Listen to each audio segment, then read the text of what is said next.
Hello, everyone. Um, Good morning and welcome to the fifth webinar in our mental health dialogue series, which focuses on how to tackle mental health stigma through new digital technology. My name is Annette Kleiboer and I'm the principal investigator of the Reconnected project and a professor in clinical psychology at the Vrije Universiteit in Amsterdam, and that's in the Netherlands. And I'll be moderating this session today.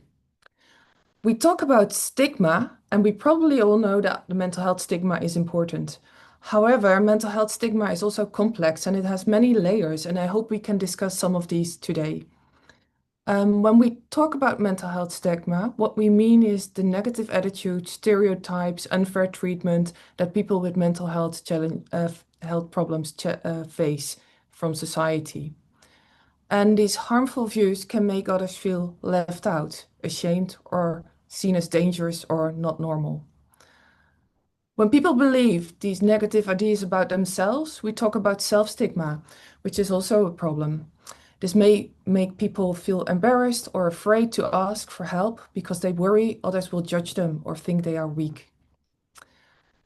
Since long, digital tools for mental health, such as online platforms or apps, have been introduced as a way to reduce stigma by offering more privacy, flexibility, and control. And often they include parts on normalization of problems. They allow people to seek support without fear of being seen or judged. But are these tools really living up to these expectations? Do they reach the people who feel most stigmatized? And are there unintended consequences to relying on digital solutions, such as missed opportunities for human connection or isolation? These are some of the questions we will explore together today. And mental health stigma is not a simple problem, and there's not a quick fix. It really requires honest conversations, discussions, and thoughtful strategies. Now, we're happy to have you join us today for this important discussion organized by the 7 EU Horizon Europe projects under the European Commission's call, Boosting Mental Health in Times of Change. These 7 projects, Advance, Smile, Meant Best, Reconnected, Improva, Bootstrap, and ASP Belong, are all powered by the European Health and Digital Executive Agency, HDEA. The Mental Health Dialogue series is a space where researchers, practitioners, policymakers, and end users come together to discuss the latest trends, challenges, and advancements in mental health care. And we've already seen that in the previous sessions. In today's edition, we will explore how digital mental health solutions can challenge stigma among vulnerable populations in Europe. We talk about strategies to reduce stigma, but also about the boundaries of being inclusive. These are key questions that will guide our discussions today. How is stigma relevant to the different projects? What strategies are used to decrease stigma in the projects? And what problems, if any, see the projects with e-inclusion? The webinar format is ideal for these discussions as we will not have formal presentations with PowerPoints. Instead, we will engage in dynamic and interactive discussions. Ask provocative questions will be posed to our esteemed panelists and to you, all the participants. And we encourage really your engagement. You can all contribute and share your insights and inquiries using the chat or Q&A in the Zoom. With that, let me give you a brief overview of our program for today. So in a minute, we will start the webinar with an opening speech by Thanasis Rogdakis. And following that, we will have the lightning talks where each project will explain how they tackle stigma and ensure to increase inclusiveness. This will be followed by a moderated discussion during which we will focus on the challenges identified by each project. And we will then open the floor to Q&A session where we will address your questions. So please post them if you have them. Finally, we will conclude with a closing message announcing the series and providing the global registration link for our Mental Health Dialogue series. With that, let's start it. And I'm pleased to invite our first speaker, Thanasis Rogdakis, to deliver the opening speech. Thanasis has a research background in neuroscience and currently works as a project officer for the European Health and Digital Executive Agency, HDEA, that I also just mentioned. Thanasis, the floor is yours. Thank you, Annette. Good morning, everyone. I'm very happy to open this webinar on behalf of Hadea and welcome you all to the 5th Mental Health Dialogues, part of a collaborative series that brings together our projects funded under the same call. These webinars are a testament to how initiatives supported by the European Commission and Hadea create not only knowledge, but also vibrant communities of practice. These initiatives are about fostering conditions in which your projects can reach one another, exchange lessons, build synergies, and push forward knowledge. You have all seized the opportunity to collaborate, and we fully support your efforts to bridge across projects and disciplines towards shared goals. Today's session touches on a particularly important theme: how digital mental health solutions can help reduce stigma, especially among vulnerable populations, and it is both timely and deeply meaningful. Stigma is often the invisible barrier. It prevents people from seeking help in the first place, encourages shame, isolates communities, and reinforces cycles of disadvantage. For populations already marginalized, whether by socioeconomic conditions, cultural or linguistic barriers, or intersecting vulnerabilities, the burden of stigma is compounded. Your work, designing platforms, apps, tools, and inclusive mental health interventions can help do more than deliver services. It can allow people who have felt the silence to connect, to speak, to find community, and to see that mental health care belongs to them. But this is not easy. Because you're touching lives that are sensitive and fragile, this work must rest on the highest standards of ethics, privacy, and safety. We must anticipate unintended harm, bias, exclusion, or misuse. And therefore, we must build transparency, explainability, and accountability, especially when AI or algorithmic components are involved. We have recently seen in the news the case where the conversational AI was allegedly implicated in the suicide of a teenager. This shows how crucial it is for us to demand transparency, predictability, and explainability from the technologies we develop and deploy. These safeguards are foundational if we are to build trust and truly serve those who need these tools the most. I want to thank each one of you for your dedication and collaboration. By joining forces across project boundaries and across Europe, you're not only advancing the frontier of digital mental health, but also shaping a culture of solidarity, inclusion, and shared responsibility. And your work embodies the core values that underpin mental health awareness efforts. And let me also note, this year's World Mental Health Day, which is around the corner on the 10th of October 2025, is themed Access to Services, Mental Health in Catastrophes and Emergencies. It reminds us that crises, whether humanitarian, environmental, or health-related, exacerbate vulnerabilities and mental health needs, making inclusion and service reach more urgent than ever. In that spirit, the focus of our discussion today is deeply aligned with broader global priorities to ensure that in times of disruption, no one is left behind. I hope today's seminar is rich, challenging, and fruitful. May it spark new ideas, cross-project connections, and strengthen results. I wish you all a very productive session and much success in your collaborations going forward. Thank you. Thank you, Thanasis, for that really nice introduction. And you're already adding to the discussion. I think it really sets the stage, and it also highlights the importance of our work in mental health with the community scope. So, thanks, Hadea and the EU for funding our projects. Now we'll move on to our lightning talks, and we hear from all the different projects. Each project representative will share their general aim and their target vulnerability groups and elaborate on how they tackle stigma or ensure to increase inclusiveness. Before we start, I encourage all participants again to join the discussion through the Zoom or Q&A tool.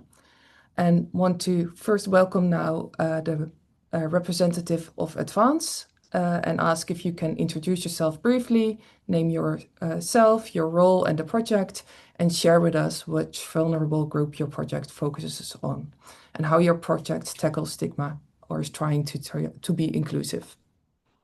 Sure. Hi, everyone. I'm Prasansa Subha. I'm currently working as a postdoc researcher in the Advanced project at the University of Copenhagen.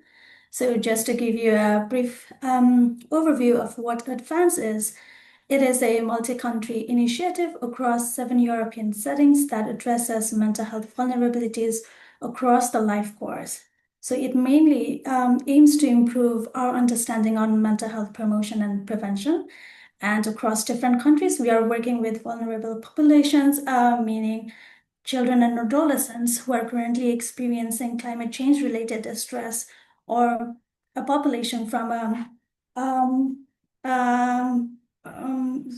who are facing social adversity, and also older population in Switzerland. So across different countries, we have like different population that we are currently working with.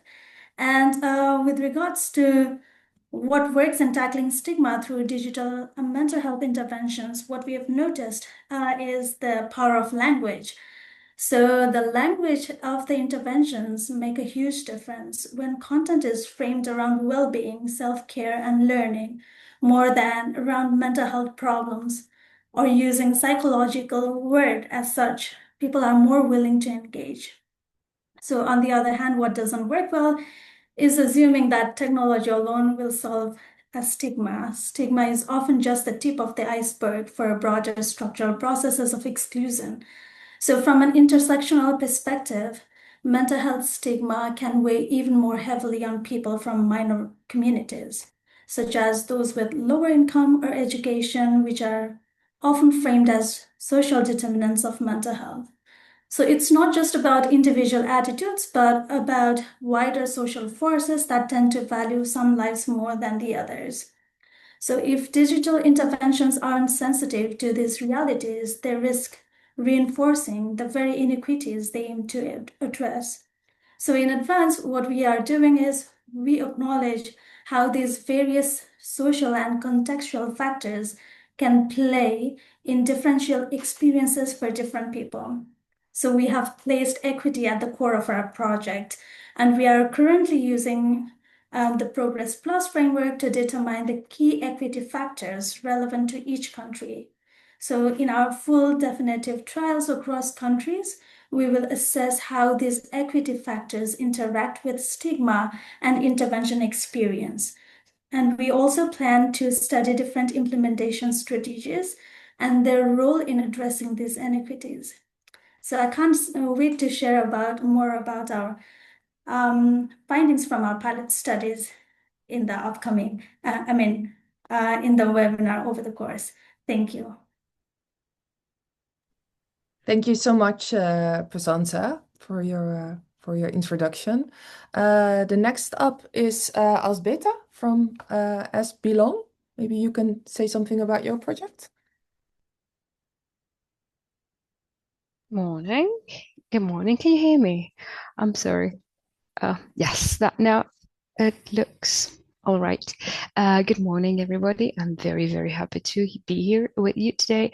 My name is Ausbeta, and I'm the administrative coordinator of the project we call ASP Belong. I'm a psychologist, and mostly in my work in research, I work with extended realities, virtual realities, and augmented realities, which also applies to ASP Belong, which is a project that takes the technology and tries to find ways to make it as meaningful for the target group of young teenagers. When we think about vulnerable groups, very sadly, we came to the conclusion that that basically all the population of young teenagers, for instance, in the Czech Republic, where I'm based, belongs to the vulnerable group, because in the recent research that was published, I think 2 years ago here in the Czech Republic, over 40% of ninth graders reported symptoms of severe or partially severe depression and anxiety, which is a shocking number.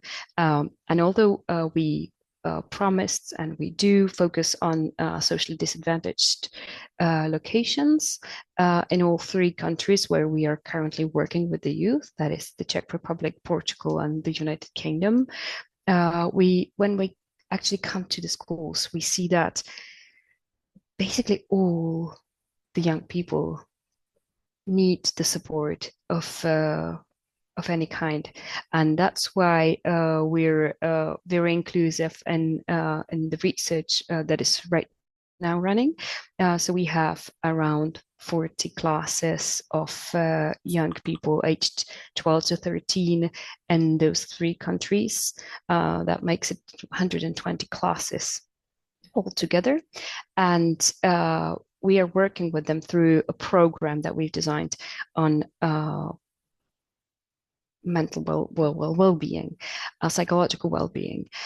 What is important for me, that there are many aspects of the work that we're doing with these young people, but for me, the very basic idea is the stigma that we are working around.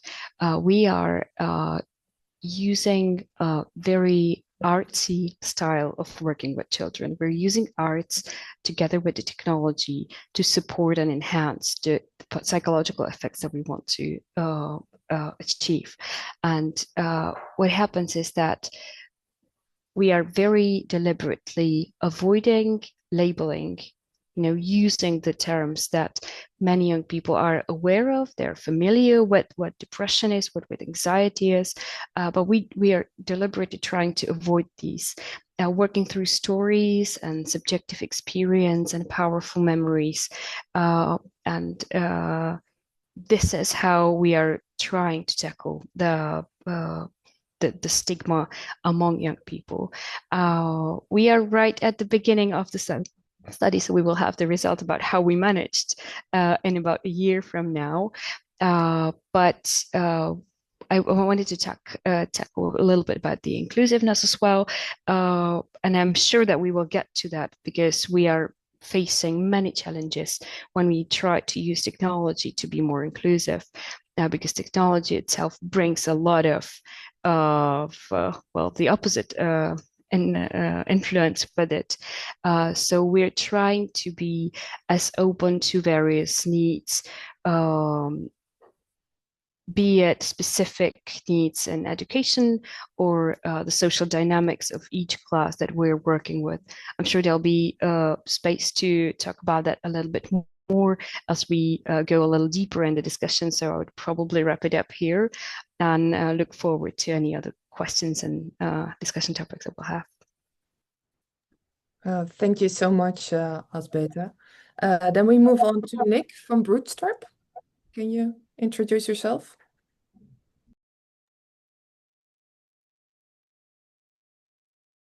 Good morning, everyone. Thank you for having me here today. My name is Nick Morgan. I'm a mental health youth worker, youth scientist, and CEO and founder of an NGO called Euro Youth Mental Health. We're part of the citizen science work package of the Bootstrap project, which focuses on problematic use of the internet amongst young people. Our project, by its very definition, tackles mental health stigma by offering the opportunity for young people to co-create and be part of the designing of the work and the tools and the interventions that we have created. Providing a selection of ways for them to be involved as well, from student ambassadors to young experts by experience, having a variety of roles and methods to be involved. And this in turn ensures inclusive opportunity for vulnerable groups that we are working with, the young people themselves and different young people at different levels of engagement. We work with young people who have lived experience of mental illness, to those with gaps, aged from 12 to 26, or at different levels co-creating, being key decision makers and designers of the work itself, which gives them ownership. And by working in this way, we know that young people are more likely to engage in a 2-1 intervention afterwards if it's being co-created by young people for young people. So that is how we kind of destigmatize, if you will, by helping them be part of that conversation. Thank you. Okay, thank you so much, Nick. There was a bit of difficulty with your microphone, so maybe for the next discussion you can look into that. Yeah, okay, that's great. We could understand you, but it was quite hard at sometimes. Then we move on to the next speaker, Katrin from Improva. Can you introduce yourself? Yes, thank you. My name is Katrien Vinkenauer. I'm a professor of youth studies at Utrecht University in the Netherlands. And I'm also leading our strategic theme called Dynamics of Youth, where researchers from all 7 faculties, including the medical scientists, collaborate to strengthen the resilience and well-being of children, adolescents, and young adults. Our focus on youth and the interdisciplinary teamwork got us involved in Improver. And the Improver project is an international consortium that has 3 main goals. First, we want to strengthen high school students' mental health. We want to improve the detection of mental health problems, and we want to prevent common mental health issues before they start. What makes Improver special is that we didn't develop the tools for Improver not only with scientists, but we work directly with young people, their families, teachers, and policymakers across 4 countries. We asked them, what should Improver look like, the platform, how easy is it to use, does the language fit? This joint co-creation effort ensured that the tools and the information that we developed is relevant to all users and speak their language, something that was mentioned by Prasanna too. Our efforts resulted in the Improver platform, and that's an easy-to-use online space. It offers modules for adolescents and teachers and information for parents. We designed it to decrease the risk of stigma as much as possible. For example, we encourage adolescents to seek help by teaching them about mental health and debunk common myths like only the weak or the crazy have problems. Adolescents can use the platform privately to explore their needs without the fear of judgment by teachers, peers, or parents. And they can pick and choose modules based on what they need most, which hopefully keeps them engaged. Instead of targeting problems directly, the adolescent modules focus on promoting overall well-being. The topics cover real-life stress, such as getting over a breakup, handling social media, or dealing with school pressure. The modules were developed with clinical experts and provide positive support to help teens feel more in charge and in control of their own lives. For teachers, the modules include tools for self-care and self-compassion, and we help them identify and reduce stigma and give them clear ways to talk with students, families, and school services about mental health issues. So, through Improver, we've built a flexible, user-friendly digital platform that makes mental health support in schools practical and accessible to everyone involved in a young person's life, and of course, the adolescents themselves. Okay, thank you so much, Katrien. We will hear more from you later. Next up is Hannah from MenBest.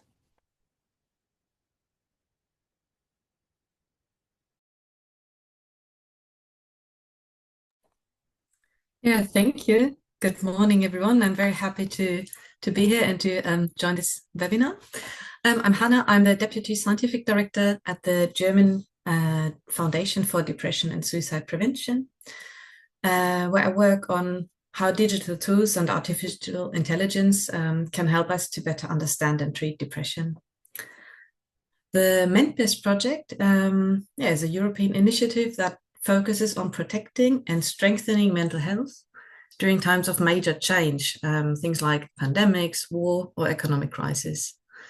What makes MenBest special is its strong focus on inclusiveness. The goal is to make sure mental health support reaches everyone, no matter their age, background, or life situation.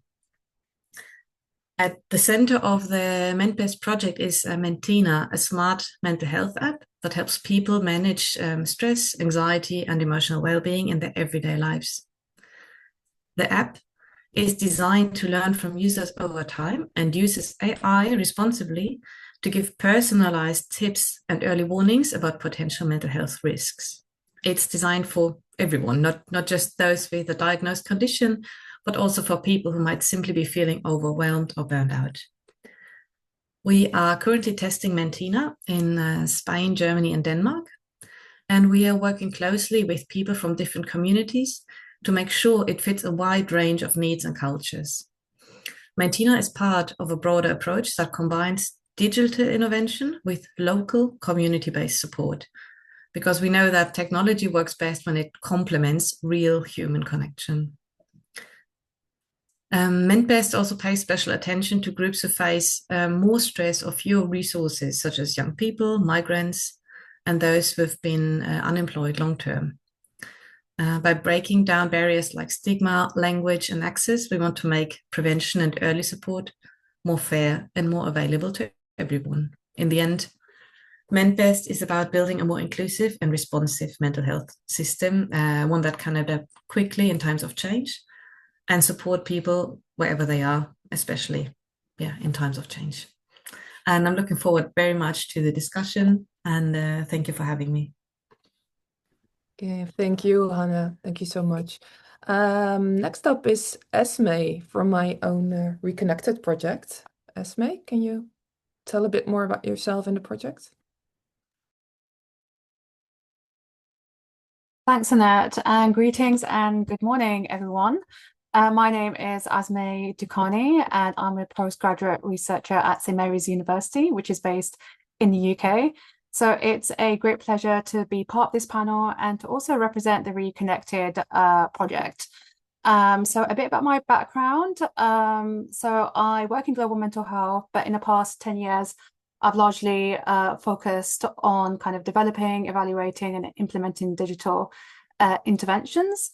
So to introduce the project, Reconnected aims to develop a digital support system to promote resilience and well-being in 9 different vulnerable populations, which broadly includes youth groups, military personnel, older adults, adults with low socioeconomic status, elderly people, and also migrants. So the intervention essentially has 3 components. It includes psychoeducation and destigmatization, so creating more awareness around mental health. Also a core component is resilience, so promoting mental health, self-management skills, even through difficult times, and also social participation. So really kind of encouraging people to engage in their communities and build supportive environments. So in relation to how our project promotes inclusiveness, I would say it does this in 3 ways. First and foremost, and obviously the most kind of obvious one, is that the research is built around reaching vulnerable populations whose mental health is disproportionately impacted by global events such as climate change, war, virus outbreaks such as the pandemic, to list a few examples.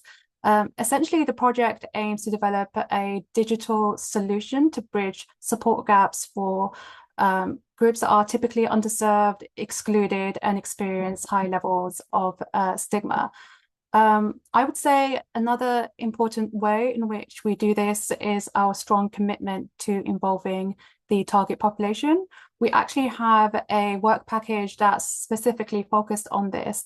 So all of the countries have set up advisory committees with end users and topic experts who we consult across key phases of the project to ensure that the intervention is responsive to local and population needs, as opposed to having a one-size-fits-all type intervention. And finally, and very quickly, and I think this point also relates to some of the co-production work that we're doing, but we've been doing quite a lot of work around culturally adapting the intervention. So this really goes beyond kind of just selecting interventions and adapting the language, but ensuring that the interventions feel acceptable, familiar, and meaningful, in different cultural contexts, to ensure that the needs and values of different and local communities are reflected. So I'm sure there are other ways as well, but I think I'll stop there. Yay. Thank you, Asme. Then we have one more project, the project Smile to Go. And Vincenza, can you introduce your project? Yes, perfect. I try to start the camera, but maybe the host have to solve this issue. In this case, we can see my face, and but I started to introduce. Yeah, perfect. Okay, doesn't work. Camera. Can somebody help Vincenza with the camera, or? Yes, I click on start my video, but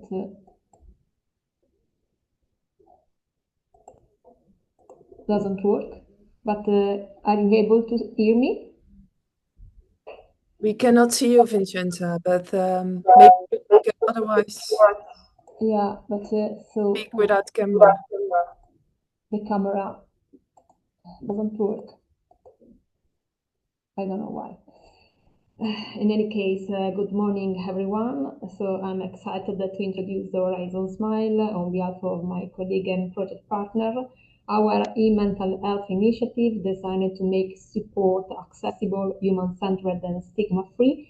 SMILE stands for Supporting Mental Health in Young People, Integrated Methodology for Clinical Decisions and Evidence-Based Intervention.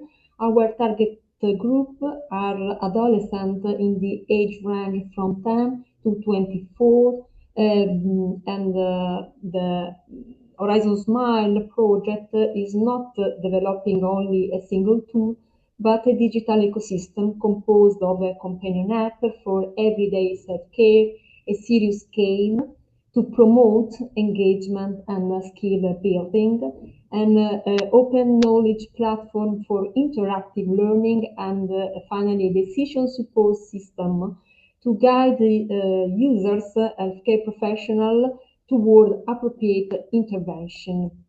And together, this component, we want to provide a comprehensive, accessible, and personalized approach to mental health support. I'm a geriatrician, and this is something strange as the target population is adolescent, but the main principle that guide my engagement in this project is regarding the approach in a lifetime, so a lifetime approach to mood disorder that sometimes occur later in life. But what are my opinion and concept on this? Because in the past, coping strategies or talking about mental health was very stigmatized. So SMILE aimed to tackle this challenge by monitor the mental well-being and normalizing the topic. So in a human-centered way, amplifying support, guiding users to the right intervention, and fostering a meaningful connection between end users and healthcare professionals, making the access to care proactive. So Horizon Smile represents a vision where mental health support is co-designed, collaborative, and human-centered. And the digital ecosystem is powered by the voices of user and stakeholder. And this is why, beyond the final users, our stakeholder community is at the heart of our project. So, and this is why we engaged over 500 stakeholders across different sectors. And we provide continuous feedback. And to facilitate this open communication, we have created a dedicated online space on our website where community members can interact, participate, share ideas, and contribute directly to the project evolution since the beginning. Today, currently in 7 countries, is starting the recruitment for pilot implementation. Thank you again, and hope to discuss more in the further webinar. Thank you, Vincenza. We could hear you very well. We hope to see you later on during the discussion. Hopefully your camera will work. So thank you to all the panelists in general. Engaging in these groups in research is fundamental. And we heard lots about youth, which is a focus of much research at the moment, but also from other vulnerable groups. Yeah, and engaging all this group, that's really fundamental for ensuring that the outcome of our strategies are meaningful for the community. Now we will transition to our moderated discussion, and we have posed 4 questions that we will ask some of the panel members. And we encourage an open dialogue among all participants. Let's begin with our first topic, and that is, how is mental health stigma relevant to the vulnerable group in your e-mental health project? Maybe I can give the floor again to Alsbita from S Belong. Do you want to start this discussion? Absolutely, gladly. Yes, so the video should be working. So first of all, as I mentioned before, we're dealing with the group of 12 to 13-year-olds right now in the research phase when we are testing what we have designed. We are expecting that the program will be more broadly applicable to 11 to 14-year-olds. And this is a group where stigma may have actually fatal consequences because developmentally they're in a very sensitive age where the peer relations, as you all know, are absolutely crucial for the well-being of the children or young people. And so the developmental perspective is one that is absolutely key to what we're doing. I believe that it is also a generational thing where the people, as I mentioned before, those young people are familiar with all those labels or diagnoses, as we call them, but they're not trained to deal with them, to understand them, and to understand the stories behind people's behavior. So this is where I think stigma comes to stage and is very, very dangerous and can be a very dangerous basis for bullying and further problems and exclusion, social exclusion of the children. Yeah, I'm thinking if there was anything else, but I would very much love to hear more answers from other panelists and maybe follow up with them. Yeah, that's great, Asbeta. Yeah. Maybe Esme, do you want to continue talking about this topic? Yeah, sure. So I suppose with the Reconnected project, we work with several vulnerable populations, and I thought maybe to kind of contextualize this a bit more, I'll focus on non-Western migrants, which is the population group that the UK is currently focused on working with. So very briefly, to kind of just define what non-Western migrants mean and how we define it. This basically includes anyone who's born outside of EU state countries, North America, Australasia, and also is in short-term or long-term residence in the UK.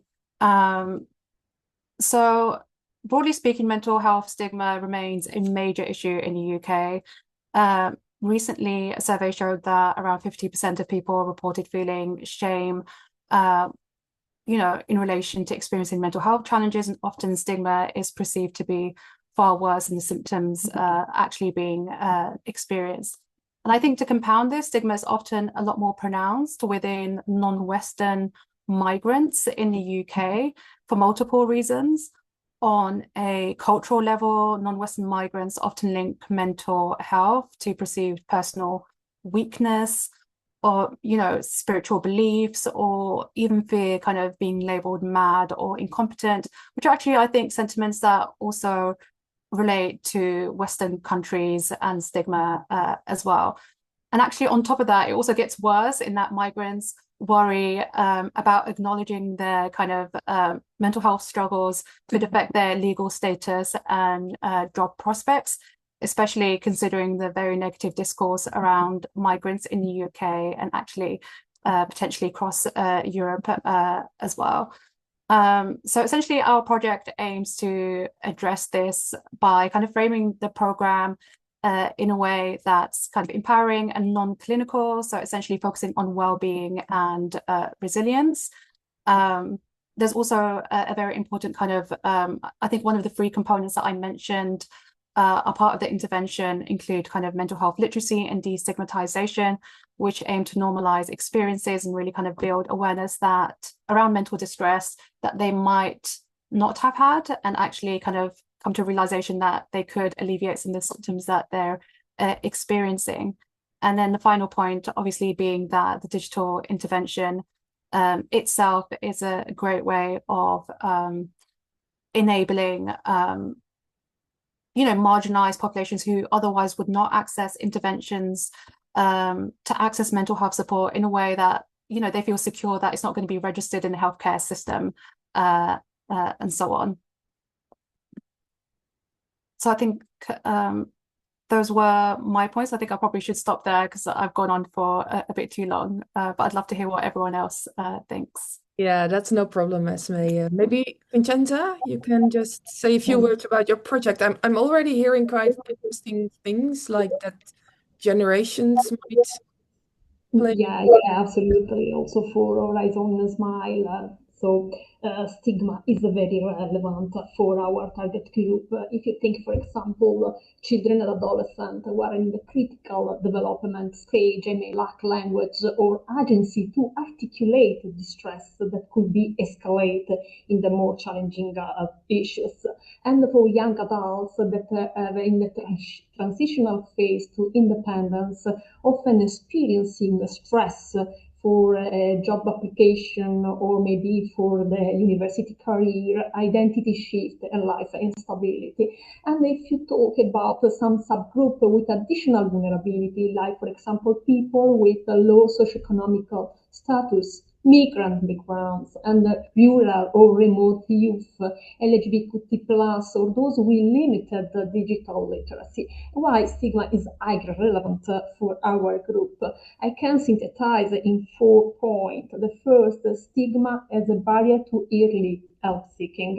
And the research consistently shows youth are least likely to seek help from professionals due to fear of judgment and shame or being labeled like mentally ill. And adolescents may internalize in the other way messages like I should be strong or other will think I'm crazy or I'm not serious enough. So in the SMILE target group, stigma directly leads to underdiagnosis, undertreated symptoms, and especially social isolation. And the second point is the intersectional stigma and compounded vulnerabilities, because this double burden can result in silence, in mistrusting services, and digital disengagement if content feels irrelevant or judgmental. So if youth facing additional social barrier, experienced layered stigma, both general mental health stigma and stigma linked, for example, to identity or background. And this is why interventions must not only be destigmatizing, but also culturally sensitive and inclusive. The third point is a stigma transferred through adults and system, because teachers, parents, or peers may hold stigmatizing attitude, discouraging open conversation.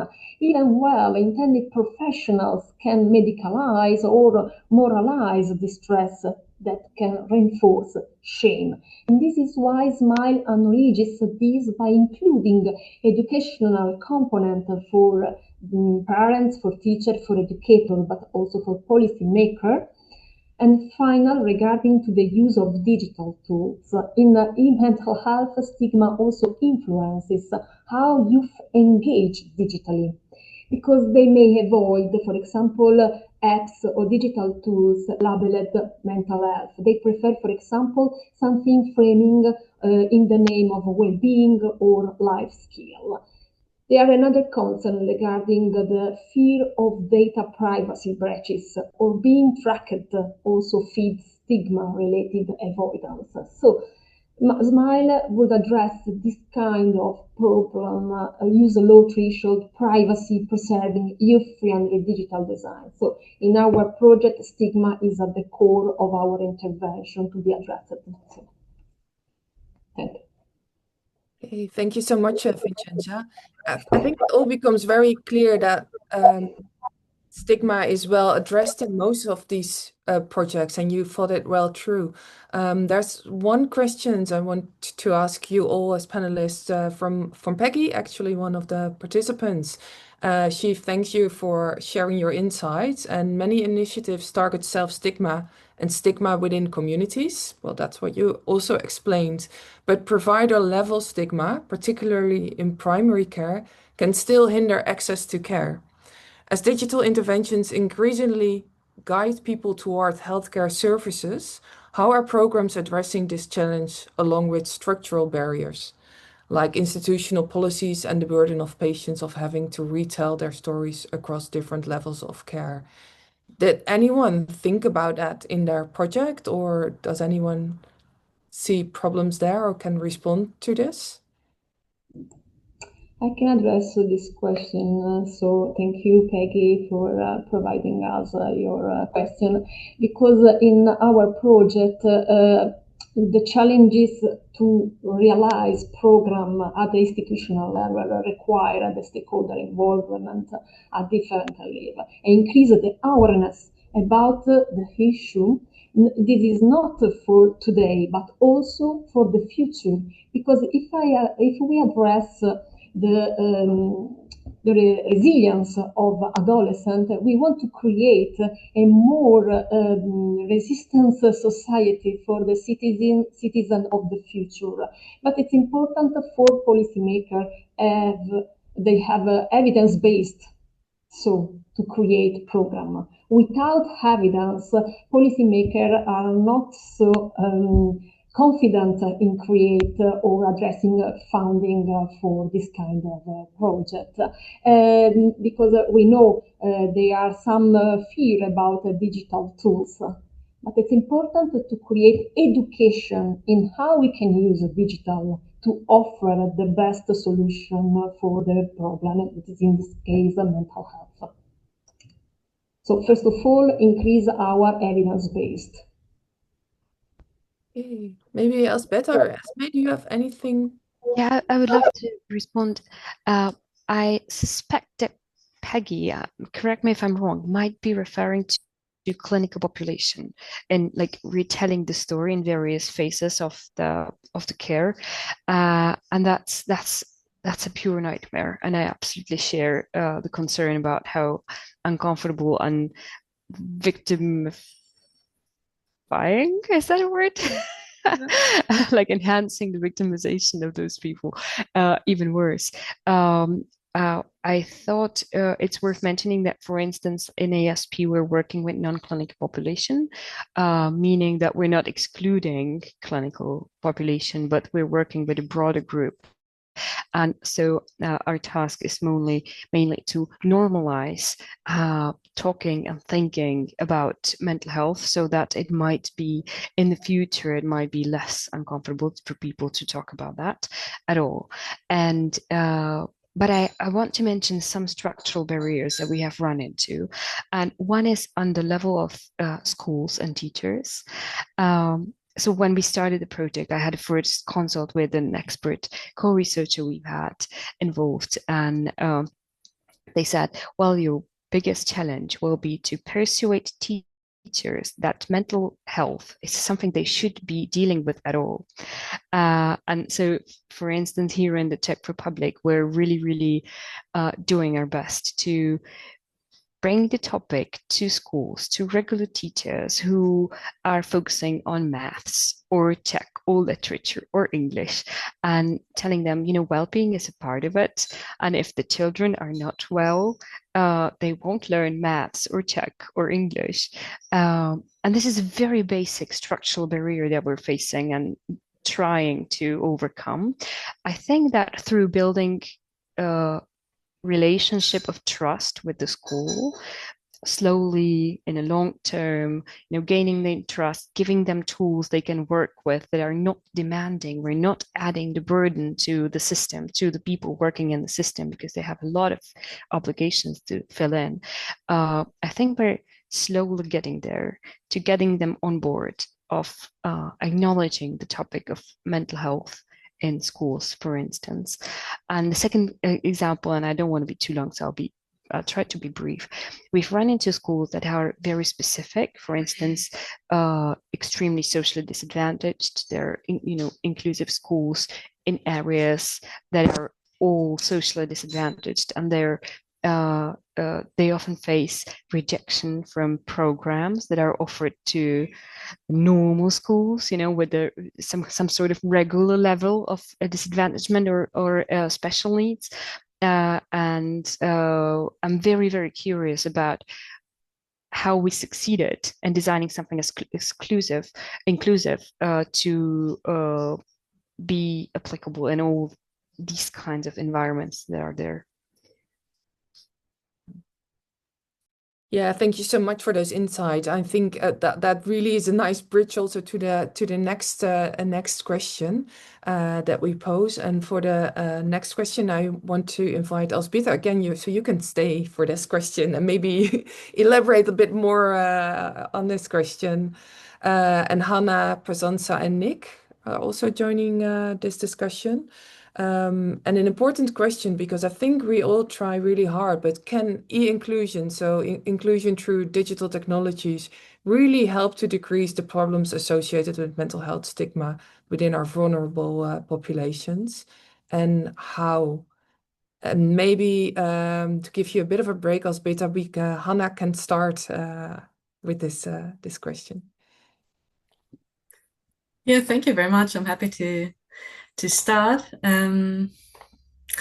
Yeah, like in short, I would say yes. Like e-inclusion can help to reduce mental health stigma in vulnerable groups, and part of my response is built on a recent analysis that we've done and published about the implementation of a digital intervention for depression in Arabic-speaking populations in Germany. And our analysis showed that culturally and linguistically tailored digital tools, like an app designed for Arabic-speaking migrants, made mental health support more accessible and acceptable to these populations. So I think digital tools offer privacy and anonymity, which may lower fear of judgment and encourage people to seek help.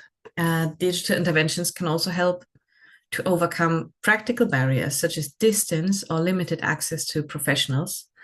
But on the other hand, our study has also highlighted a key challenge, that adoption was limited. So this means that in our study, fewer Arabic-speaking users signed up for the intervention after being invited, compared to the German-speaking users. So the German-speaking users went through to a much higher rate from the invitation to using the app, whilst we invited Arabic-speaking users, but they just didn't go through with it. They were like, oh yeah, accepted the invitation, but they never acted on it or used the app. So that showed that even a well-designed tool needs more strategies to support users and to boost the engagement and uptake of the intervention. So I think e-inclusion provides access and reduces stigma because it provides support that is private and culturally relevant and easy to reach. But we also need to keep in mind that we really have to care in depth that people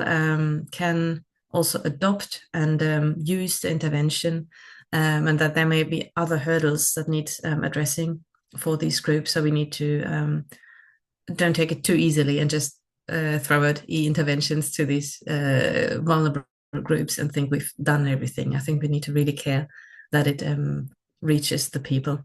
Yeah. And if you don't mind, I would share the manuscript in just the link in the chat. That's okay. If someone wants to follow up. Sorry, you put the link in the chat. And Hannah, I was just thinking, do you have any ideas about what we should or what we can do or what strategies we can use to increase adoption of these interventions? This is probably the hard part. Yeah, I've become a big fan of the Think Aloud approach. We're using that in another EU-funded project at the moment, where we make a first kind of version of the intervention, and then we sit down with people of the target group and said, okay, now you've been invited, start using it and just talk about what you think, like openly. And then it's a qualitative approach. So then kind of transcribe all of it. It's a lot of work, but then I feel like we get a lot of insights that things that we had not thought about. People say like, oh yeah, but this just looks ugly. I don't want to click on it. And we're like, oh, so it's so simple things sometimes. Oh, it's very like side comments that they make in this think aloud approach. And I think we really need to care to keep working with the co-development of the intervention and not just saying, oh, we designed this and now out to the world, but to keep in touch with people of the target group to constantly improve the intervention and to see what needs to be done to make it user-friendly. Yeah, that's a great addition.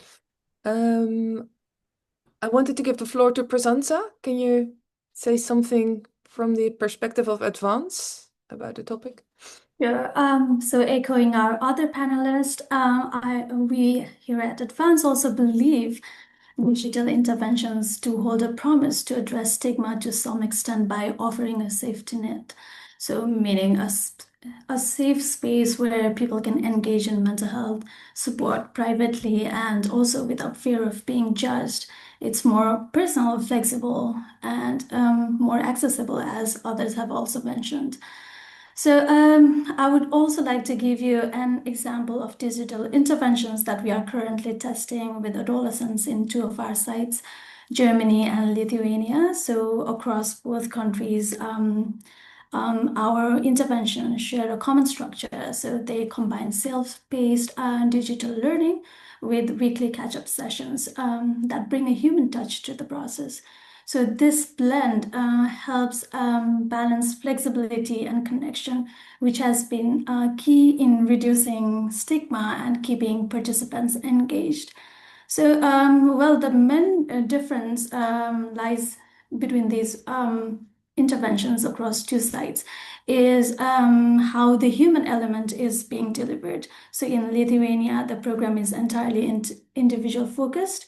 Participants learn at their own pace and have weekly check-ins over the phone with trained e-helpers. Whereas in Germany, the same model is adapted into digital group sessions led by facilitators trained in mental health. So each approach works in its own way. In Germany, where the focus is on climate change distress, these digital group sessions created a safe and supportive space for climate change activists who often feel pressure to appear strong.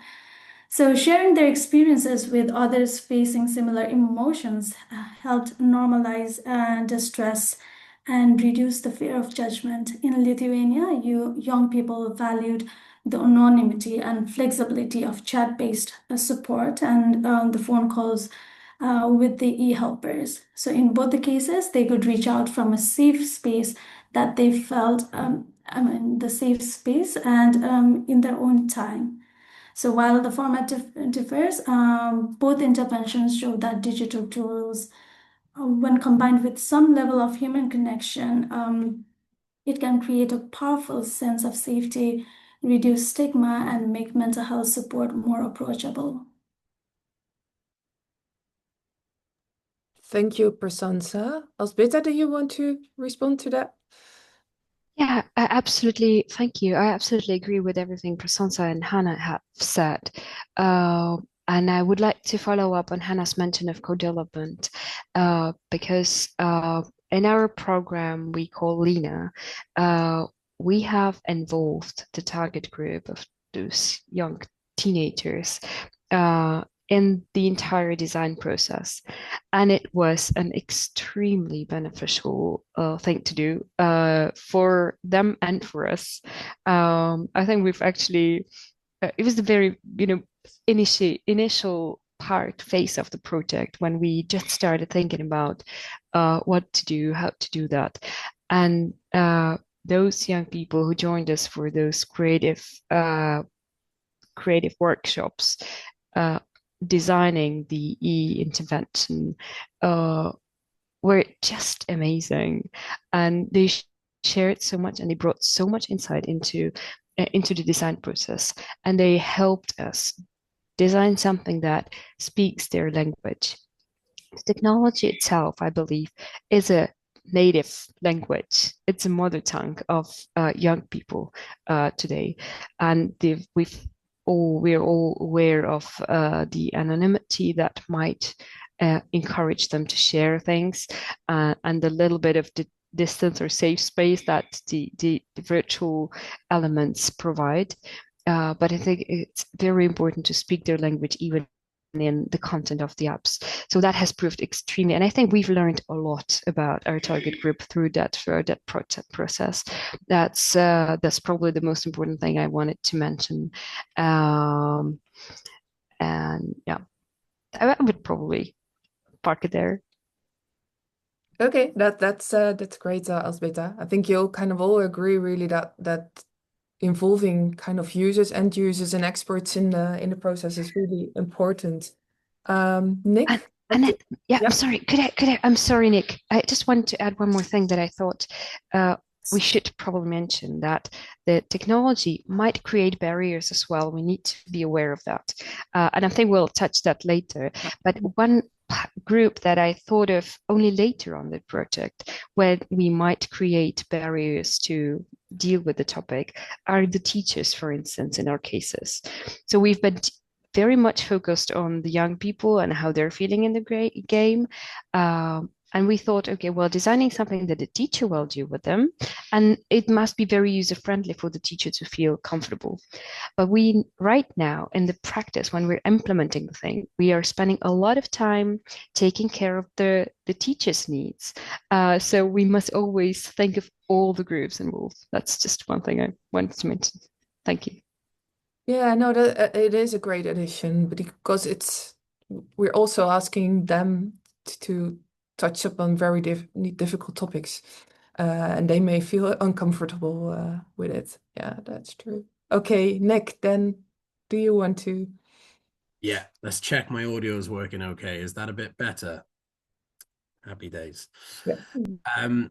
Yeah, so it's a great question, and I'm going to be a bit controversial. No, I don't think inclusion can help the decreased problems associated with mental health stigma. I think young people we work with are very aware that they're working on a mental health app, and whilst this increases the potential for access and involvement to get advice and support on a tool anonymously, that doesn't remove stigma. So if they could secretly be on their phone using a mental health app because they're still ashamed, and the stigma is still there about telling their friends and talking to anyone. So I think it definitely increases accessibility, but I still think the stigma needs to be cracking a bit in order for young people to actually engage with the process in the first place. Again, this is young people that we speak to, our youth advisory board for the Bootstrap project, or the Boot Crew as they're known. Shout out. They'll openly talk, but they'll openly talk about their mental health, and fortunately for them, they were able to get the confidence to seek help in the first place. And I do think that inclusion will enable young people to get support, but it's still, as far as I'm concerned, that doesn't remove stigma. The stigma's still there if they're ashamed of getting that support and unable to talk to anyone about it. I did some work with some young people who were 15 from Croatia before, and they were telling in a school, and they were telling us that they haven't told their parents because they're ashamed they were in a mental health group at school, but they hadn't told their parents because they were worried about what their parents said. And of course, parents, have access to lots of teenagers' phones and their internet use as well. In theory, I know that's not the case for a lot of teenagers, so that as well is an extra barrier, so they're not going to download a mental health app because they're worried that their parents or someone might see it and ask them, why have you put this on your phone? Is everything okay? I do think, going back to co-production, I think that's a really good way of engaging and breaking stigma in creating these tools. And something that the Bootstrap project is creating apps with a specific problem, problematic use of the internet. So rather than it being about mental health, it's kind of like, do you think you're using the mental health too much for your life? Are you doom scrolling for too long? And maybe it's causing you to be, and maybe it is causing you to be anxious. Then let's have a look at this. We'll, assess it and then get some support about that particular thing, as opposed to mental health as a broad concept. And our entire work is obviously based on the impact that young people's constant access to the digital world actually harms their mental health. The World Health Organization released a study, teen screens and mental health last year, again, with the link of digital engagement, especially social media, and then mental health.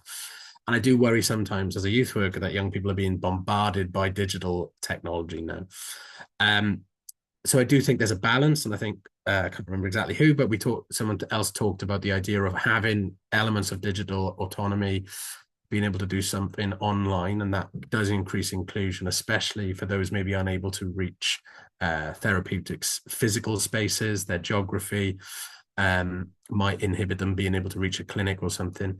But at the same time, there needs to be a kind of gentle balance in addressing that. And so a face-to-face relationships do need to happen as well. Because obviously on the flip side, if you're living in maybe a rural area where the internet signal's rubbish, that actually excludes you if everything moves on to an online platform. I'm not saying everything's going to move online.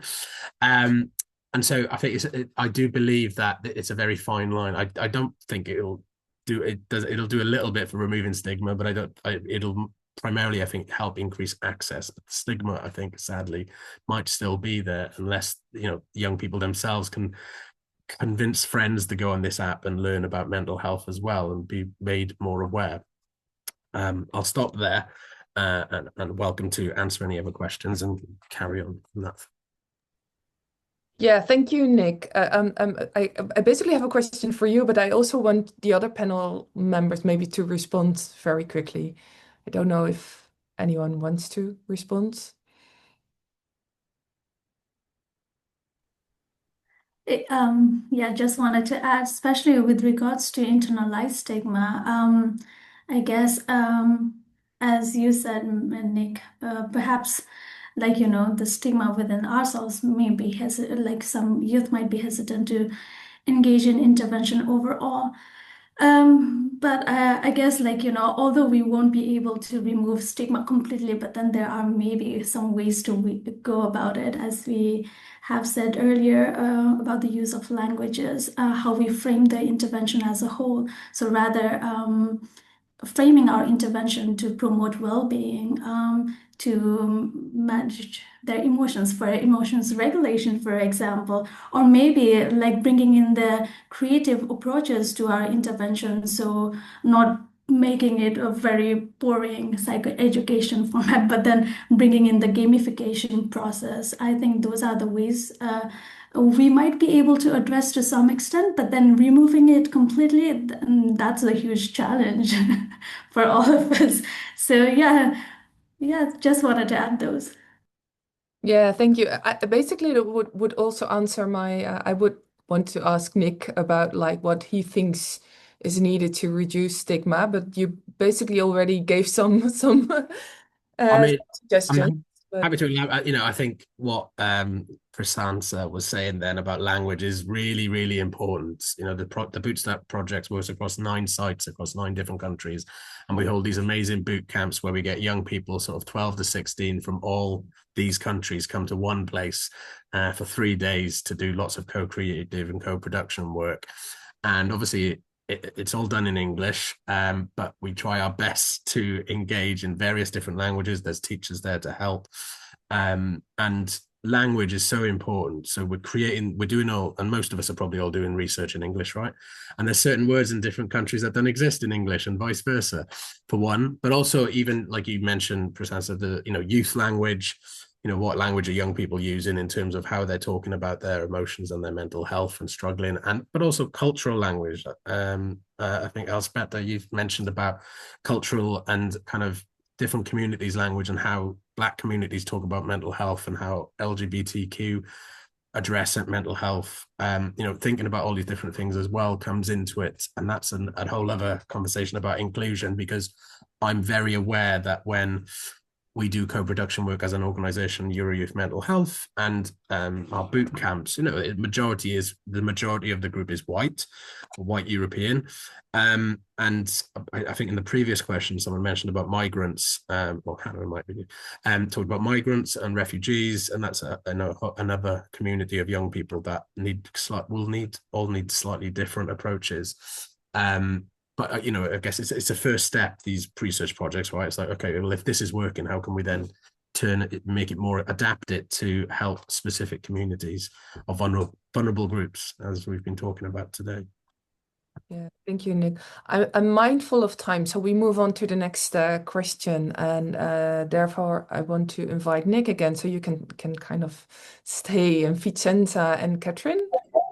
And the question we're posing here is that, well, we have low threshold, and I think we will follow the discussion. Low threshold of accessing e-interventions and normalizing symptoms of mental health may both be strategies to overcome stigma. I think we heard that before. Is this something that happens in your project, and what may be the benefits and also the risks of that, of normalizing symptoms and of accessing e-interventions? I don't know. Catherine, do you want to start? Maybe? Thank you. Yes, of course, I would love to start.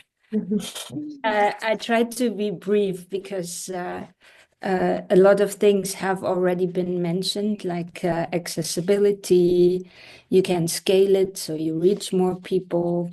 It's possible to have an early prevention potentially, so support subclinical people.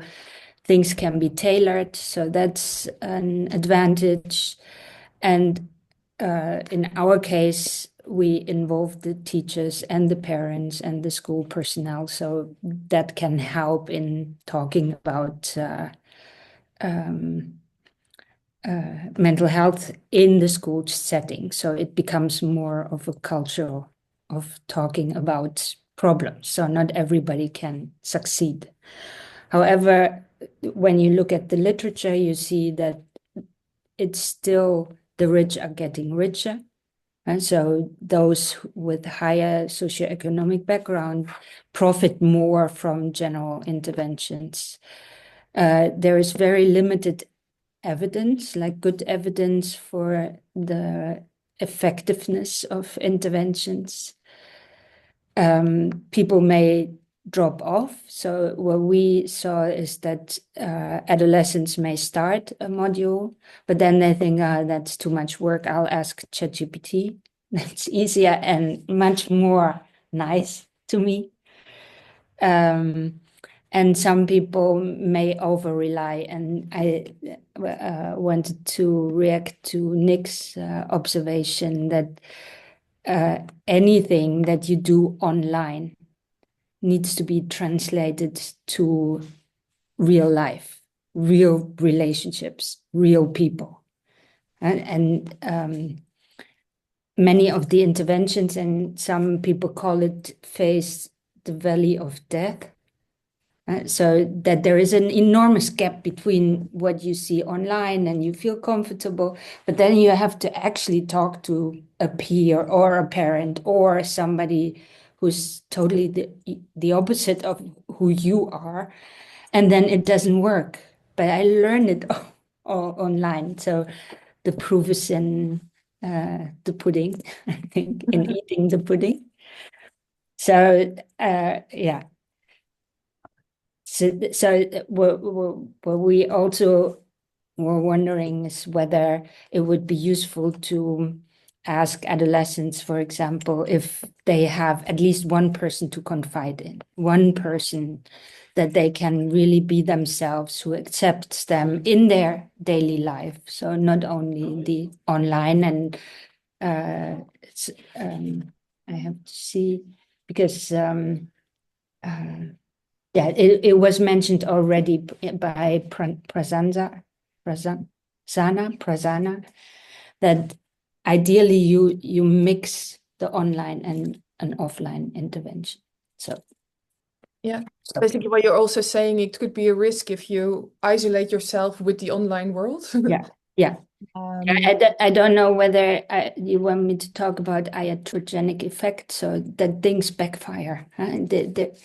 We can try as much as we want, but once you implement things, you can have the opposite effect despite all good intentions. And there are, like, people may misinterpret symptoms, so think they have something, but they don't. You can increase anxiety and distress just by perhaps, or especially in adolescence, you can also see, oh, some people who have a problem get more attention by others. So perhaps I should have a problem too because I want attention.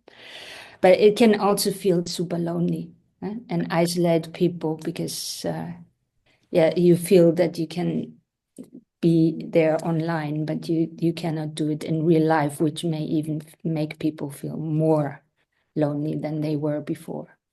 Yeah, it's good, really good to think about these things as well, because we all have Nick talked about it already. yeah, already. Yeah, that's true.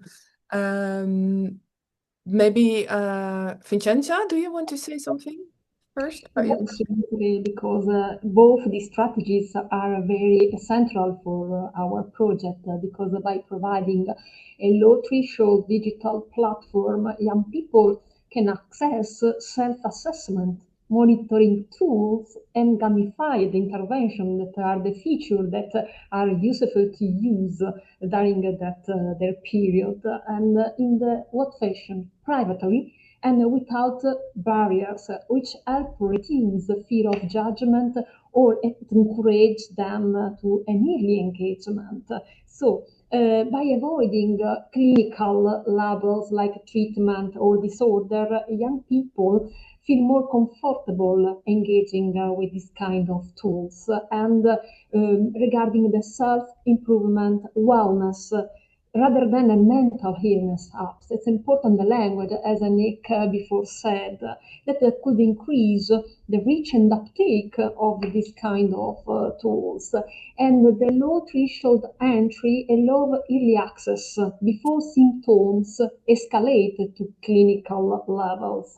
So the empowerment and the self-efficacy of this kind of strategies that normalizing everyday distress help users see mental health as a part of general well-being. It's not something to be hidden. Yeah. So it is encourage the self-management and agency. So people say that it's okay to feel in this way. I can do something about it. So take awareness about the importance of their mind, the message that their mind could give people. So, and it's important to stop and in your private room in the morning, in the afternoon, or maybe in the night, because adolescents stay awake also in the night when they have some troubles, and they have something in your hands, but good instrument that is validated by project and so the feedback of stakeholders is very important. It's not just a tool that adolescents use in an improper way because this tool is co-created with teacher, parent, healthcare professional. So this is the right guide. But it's important to mention also the risk. So normalize the mental issues have the risk of trivializing serious symptoms because over normalization may blur the line between common stress and clinical depression, clinical anxiety that is worth to be treated. So users may delay seeking professional help because they assume it's normal or that by myself I can manage. And to mitigate this risk, I can suggest to include the clear escalation prompts in your digital tools and integrated referral pathway when this alarm or alert could be active. So another risk I can mention is mismatched expectation because the users may expect full treatment but only receive psychoeducation or cognitive behavioral therapy for light or moderate anxiety or depression. And this can cause disappointment and disengagement. So the mitigation of this risk could be communicate clearly the scope and limits of the intervention in a transparently way at onboarding. And so the last point I want to highlight is the potential medicalization backlash. So when we normalize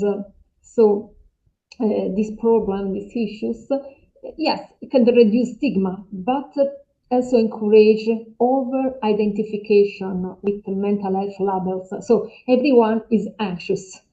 So I have a disorder?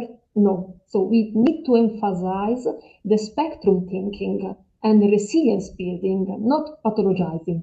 So just to create a framework where mental health is something the people have to take care without thinking about pathologies. This is so just some thinking. Thank you. Yeah, we have a fourth question, and I want to spend a few minutes on that. Nick, do you have a very quick response to this? Yes, I can give a very quick response. I agree with what both are saying. I think the Bootstrap project we have looking at what we have a low threshold access of the intervention. But that's, I guess, what I was thinking there is because it's about problematic use of the internet. Mental health and well-being is an undertone of it, but it's like reaching out about a specific problem. So, and I think that has an element. But as Vicenza just said, I think my concern and risk about it is trivializing serious conditions. I always used to, when trying to debunk stigma in the UK, talk about the analogy of when you break a leg, you go see a doctor. So it's like when your brain snaps, you might go see a doctor because your depression's impacting you so much, but you wouldn't go on an app to get your broken leg fixed. So it's having those levels of what are these apps for, and it could be something really positive about the interventions being a helpful gap filler of preventative work, because that's something at least in the UK and lots of other countries I've worked in, have often struggled with. They're often very reactive to mental health problems and crises, and so preventative work is could be a really good way of helping people look after themselves. Okay, thank you, Nick. Then we have one final question, and maybe we can kind of have very kind of brief answers, but it's an interesting topic. And I want to invite Esme for that. Catherine is already kind of here, Hannah and Prasansa. So in theory, e-interventions are easily accessible. We talked a lot about it, and they have the potential to reach many people, but in practice, this is not usually the case. I think that came up before, also with Hannah, that you try to reach as many as possible. But is it really possible to be really inclusive that these interventions are, or is that just one bridge too far, and should we try as many as possible? Maybe Esme, you want to start with a brief remark? Yeah, sure. So I think this is a really important question. I'm really glad that you raised it. I think to kind of mirror sentiments mentioned before, digital technologies hold a tremendous kind of promise in terms of like increasing access and reach. But at the same time, a lot of the communities that would most benefit from digital technologies, and I think this is specifically relevant to our project, often are affected by what we call the digital divide, which is inequalities in relation to kind of connecting to the internet and accessing digital tools and actually being able to use those tools. So just thinking about migrant groups, for example, we know that they are impacted by the digital exclusion. So they tend to have unstable internets, they rely on shared Wi-Fi, they have low quality devices. Often they're also required to kind of show appropriate IDs to access online kind of NHS portals, healthcare portals, which, presents a huge barrier. And I think in addition to this, even if once they have the kind of available device or connection, there are also issues around language barriers and also being able to use or effectively navigate through different types of like applications or digital platforms, which can be quite overwhelming. So I know I don't have a lot of time, but in summary, while I think these kind of challenges seem insurmountable, I do think there are solutions. There are kind of public level interventions, such as, increasing access to free internet, rolling out literacy programs, even employing digital navigators at, appropriate kind of services, whether it's within NHS or NGOs, in which there are people who can help people use and access digital innovations. And one last thing that I did want to mention as well, I think while access is really important, I think that's not the only issue. I think engagement is also critical. And I think this has been mentioned before about needing human contact. And this is specifically important for our population group who tend to come from kind of collectivist communities, who value social contact. So I do think the our kind of cultural adaptation and how we think about access shouldn't kind of be limited to people accessing a digital platform, but actually the method in which they receive treatment should be a lot more holistic and should also provide opportunities for people to access human contact as well. But I think I'll stop there. Okay, thank you, Esme. Catherine, do you want to add anything to that? Yeah, I can only echo what Esme just said, to be honest. And because, the other thing, my response to the question would be, although I'm a firm believer in ensuring access to mental health care, I don't think that e-interventions are the solution. Partially exactly what Nick just says in the app, in the chat. Relationships are still the basis of everything. And to me, in general, I mean, in the PISA research, for example, you see that parents who ask children, how are you doing, are the best predictor of life satisfaction in adolescence. So parent-child relationships, a hug or a touch will be quite important, independent of all the promises of online interventions. So that's it. Hannah, do you? Yeah, I think I couldn't agree more with what you just said, Catherine. I think that's the core is still the personal relationship, and you cannot just digitalize everything, because then you run into the new big challenges, which are also then having to be addressed, like loneliness, social disconnect. So I think it always needs to go in conjunct with the human the human connection. But just I wanted to follow up on what Asma said, because I think it's a very important point. If we do the digital interventions, and I think we should do them, it's a good tool. The digital divide doesn't only affect migrants, but only such as Beta said earlier, teachers, other people that are older and have not grown up with these tools, who are afraid of having their data taken to the cloud, and they don't know what's happening with their personal information. So I think in Germany there's a lot of worry about protection of personal data, and you cook thousands of cookie agree things, and you just don't understand where it goes.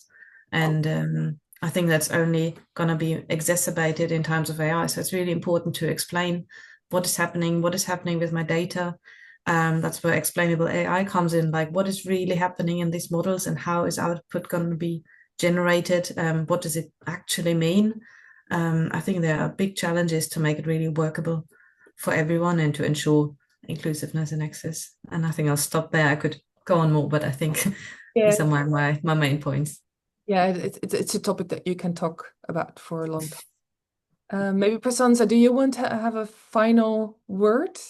Yeah, I also want to reiterate that access doesn't automatically mean inclusion, and there are so many equity factors that come into play, and the structural barriers that can really prevent us from reaching out to the people that need the intervention the most. So I just want to focus that we as a mental health researchers or interventionists to apply this equity and human-centered lens in our work. So also going beyond to ask the questions on who is being left out and why, rethinking strategies on how we can really make our interventions, our research, to really bring in those people on board. Requires a lot of rethinking and requires a lot of work, but I think that's very much necessary in order to be inclusive in our design. Yeah, thank you so much, Prasansa. It's actually, we have 1 minute to go, so I have to round off. I think people have to go to other meetings. There has been a lively Q&A already. I saw like a lot of responses from panel members and to the questions of the people who were listening. So I hope that was sufficient for you. All panelists, thank you so much for all your thoughtful questions, contributions. Also I think we agree a lot that there are downsides and also about the topic. And there's just a lot to say about this topic. Yeah, to round up, it's our 5th webinar in the mental health dialogue series that we jointly organized, and I think they are getting more and more lively, which is really good news. For the people kind of at home or at work, be sure to register for the next sessions if you like this and continue the important conversations. The webinar series will run every 4 months, so the next one will be in a couple of months. And you can find the registration link in the chat if you want to. And I encourage participants to pre-register using the QR code or the link in the chat. Also, I'd like to encourage everyone to visit the websites of the 7 sister projects. I think we're all nearly halfway, so there are a lot of exciting things going on in all these projects. So it's really a nice time to follow everyone, and first outcomes will follow soon. That's very, very exciting. And you can see all the chats, all the websites in the link. So thank you once again to all the speakers and all the participants, and we look forward to seeing you at our future webinars. And have a great day. And I'm just 1 minute over time, so that's excellent. Thanks so much. Thank you. Thank you. Thanks, guys. Have a great day. Thank you, everyone. Bye. Thank you, everyone. Bye.